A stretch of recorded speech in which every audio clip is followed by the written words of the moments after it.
Hello, my dear student. Welcome once again to course number 1 Electrodynamics in MSc First Physics. In previous video, we will discuss the energy stored in a electric field and magnetic field. In this video, we will discuss the some important point, that is the Poynting theorem. Let the question arises in that theorem, that is the state and prove Poynting theorem. The statements are: it is stated that the rate at which the electromagnetic energy in a finite volume decreases, that means negative sign, with time is equal to the rate of dissipation of energy in the form of joule heat in the volume plus the rate at which energy flows out of the volume. This is the statement for Poynting theorem. Then we will obtain the mathematical expression for Poynting theorem and the interpretation of the three terms of that Poynting theorem. Let's obtain the mathematical expression for this Poynting theorem. These are the statement. Then this mathematical statement for this Poynting theorem by using the Maxwell fourth differential equation. We know Maxwell fourth differential equation. In chapter 1 we will discuss that equation, that is a Maxwell differential equation. First equation are del dot D is equal to rho. Second one, del dot B is equal to 0. Third one, del cross E is equal to minus dabba B by dabba T. And fourth one, del cross H is equal to J plus dabba D by dabba T. First equation are, these are the del dot D is equal to rho. This is Gauss law in dielectrics. Second, del dot B is equal to 0. Gauss law in magnetostatics. Third, del cross E is equal to minus dabba B by dabba T. This is the Faraday's law of electromagnetic induction. And fourth one is del cross H is equal to J plus dabba D by dabba T. This is the modified Ampere's law. These are the four Maxwell differential equation. Then we obtain the mathematical expression for this Poynting theorem with the help of this statement. Then next step, we can take the scalar product on both sides of equation 3 with respect to H.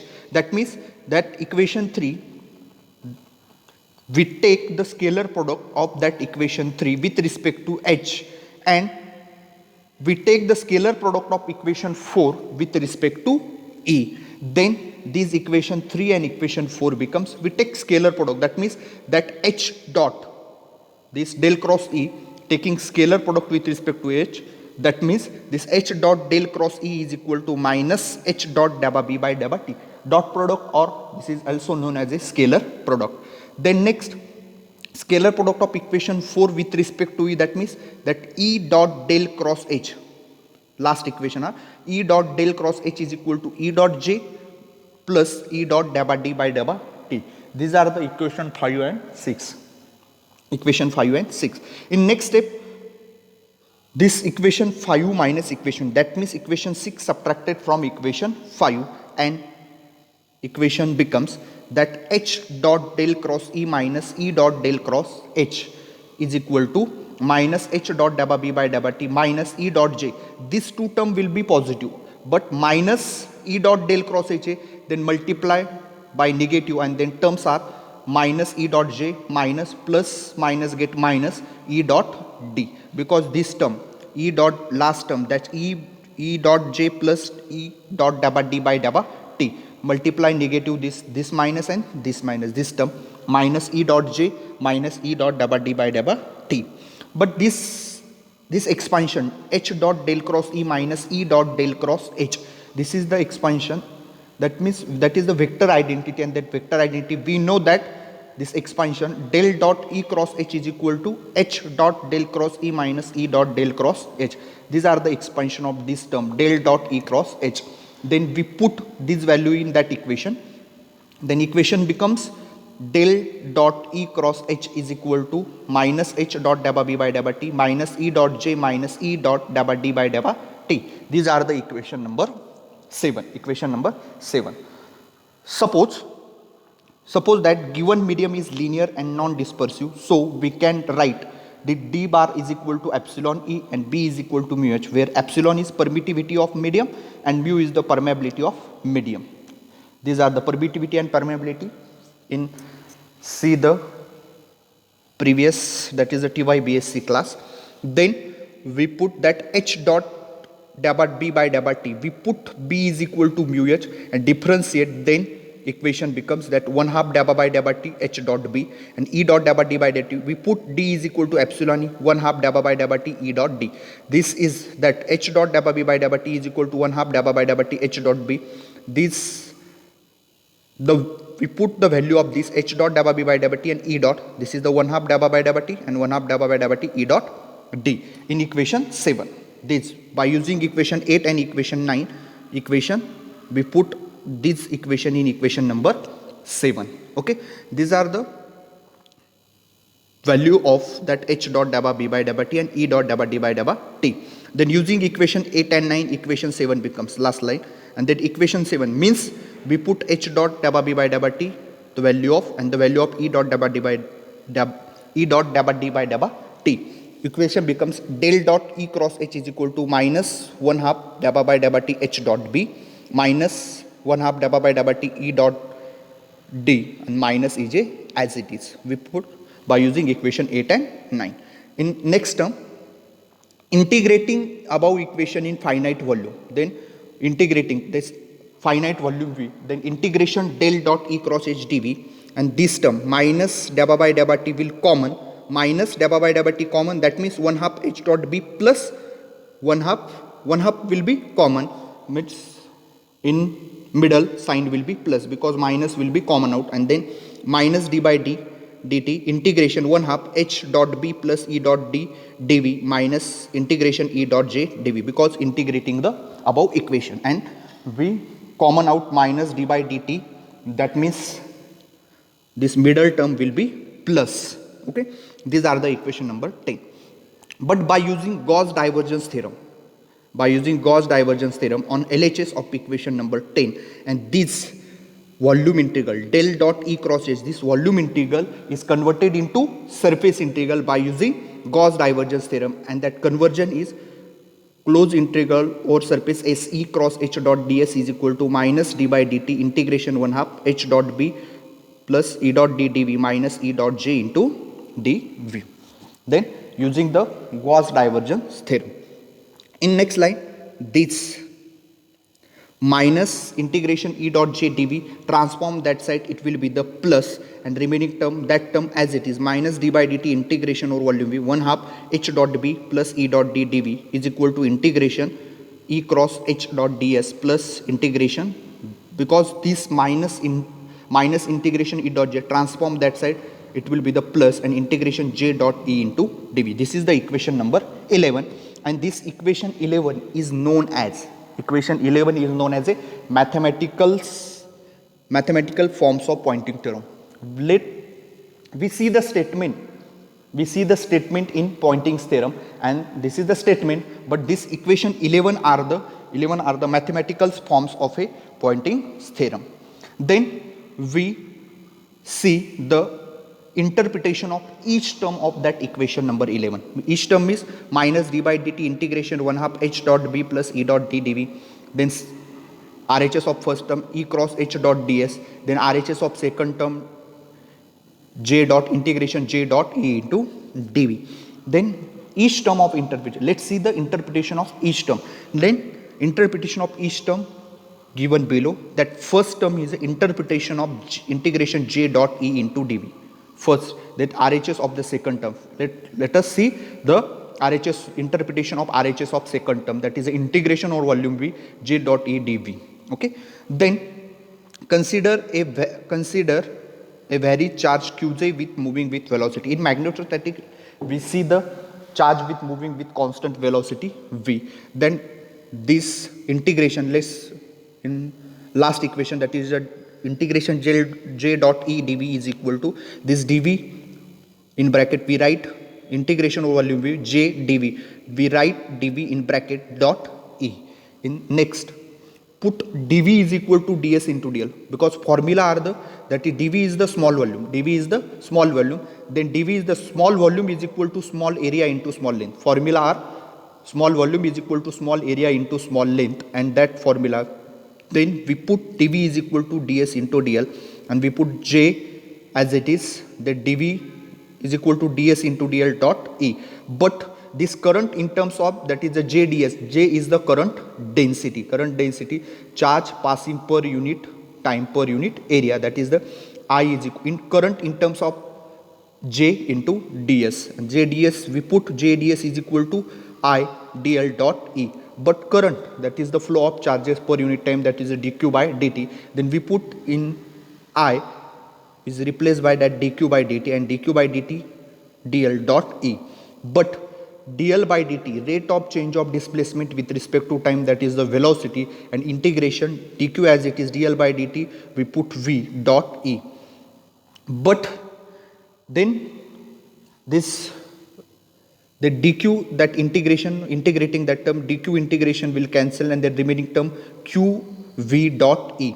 But in that case, the charge distribution, do not take continuous charge distribution. The charge distribution is a discrete. The charge distribution, let's point out that point.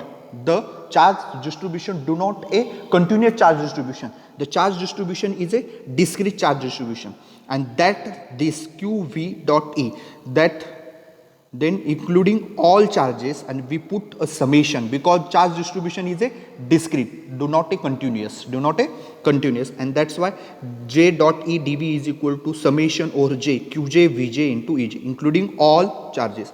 That is the equation number 12. Okay, note out that point. There is a charge distribution, do not a continuous charge distribution, but charge distribution is a, in that case it is a discrete charge distribution. Okay, now by using this equation number 12 are j dot E dv is equal to summation over j qj vj ej, including all charges. Okay, now by using Lorentz force, it is a combination of electrostatic force or magnetostatic force and magnetostatic force. Lorentz force, it is a combination of electrostatics and both forces, either electrostatics and magnetostatics. Let's see the equation for Lorentz force. F is equal to QE plus QV cross B. Let's see the final equation. F is equal to Q in bracket E plus V cross V. Then electrostatic force is equal to F is equal to Q into E, that is the electrostatic force, and magnetostatic force are F is equal to Q in bracket V cross B. That's why this Lorentz force, it is the combination of electric force and magnetic force, or electrostatic force and magnetostatic force.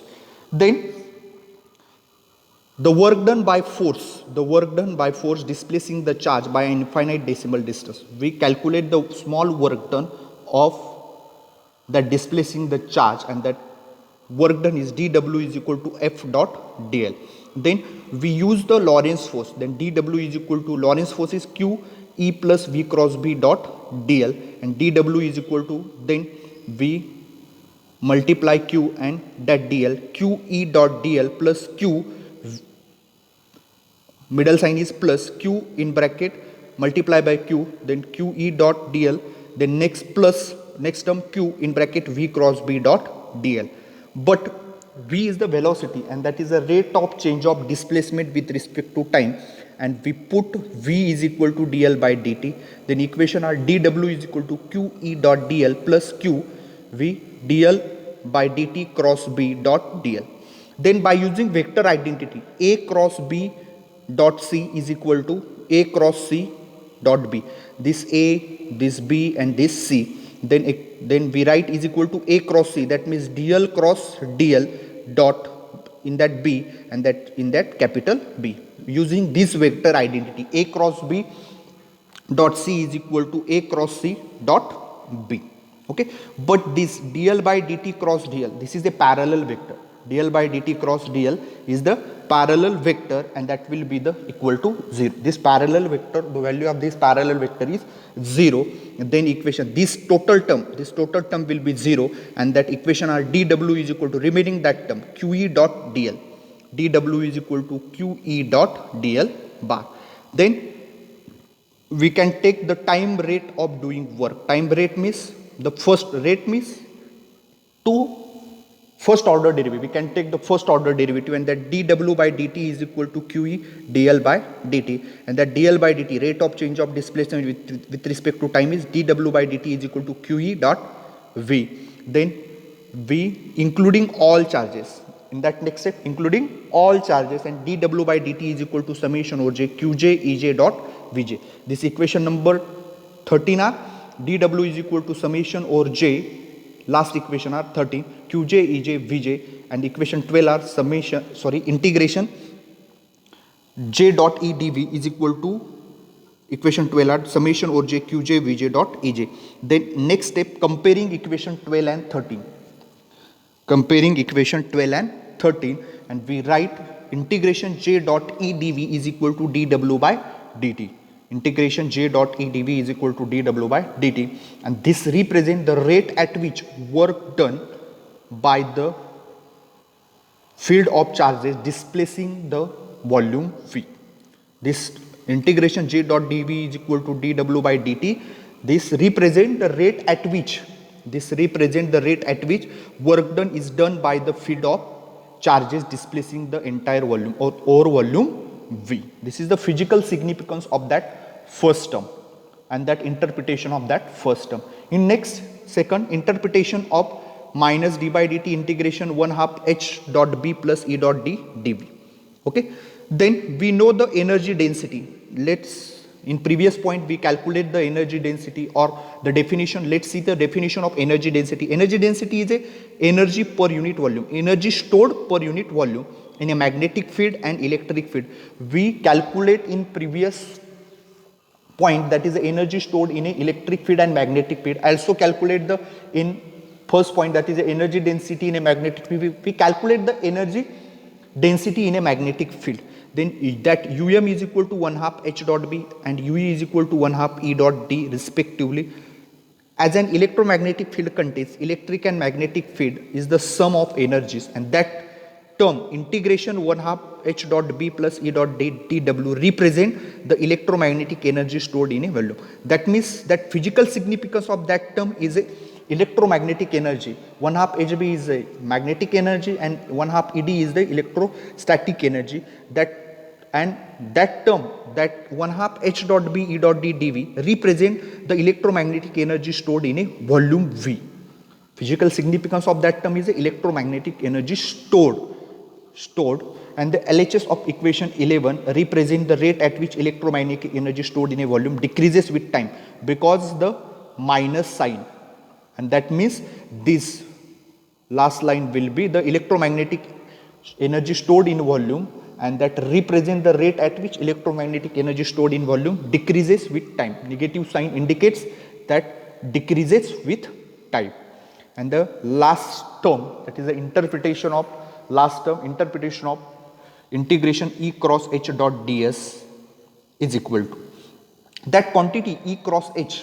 The quantity E cross H is called as a Poynting vector, and that is denoted by capital P. That cross product E cross H, that cross product is called as a Poynting vector, and that is denoted by capital P, and that P is equal to E cross H. The vector P is equal to E cross H has dimension. Then E has a dimension V by M, and H has dimension A by M. That VA is watt and M into M meter square, and that watt, that is joule per second per meter square, and we write joule s raised to minus 1 means per second per meter square. This means that E cross H has dimension joule, energy per area, meter square is area and per second means time, energy per unit area into time. This has a dimension of that Poynting vector E cross H. So the Poynting vector P bar can be regarded as the energy flowing out per unit time, per unit area, per unit time. That means this P can be regarded as, that is the physical significance of that energy flowing out through the unit area, unit time, and the term E cross H represent, integration E cross H represent, last line, the rate at which energy flows out of the bounding surface H. These are the physical significance of the last term, that is the closed integral E cross H dot ds. This is the physical significance, and these are the Poynting's theorem. These are the Poynting theorem. The question arises in that Poynting theorem are the state and prove Poynting theorem. Simple theorem are the pointing theorem. In next video we will discuss the next point. Thank you.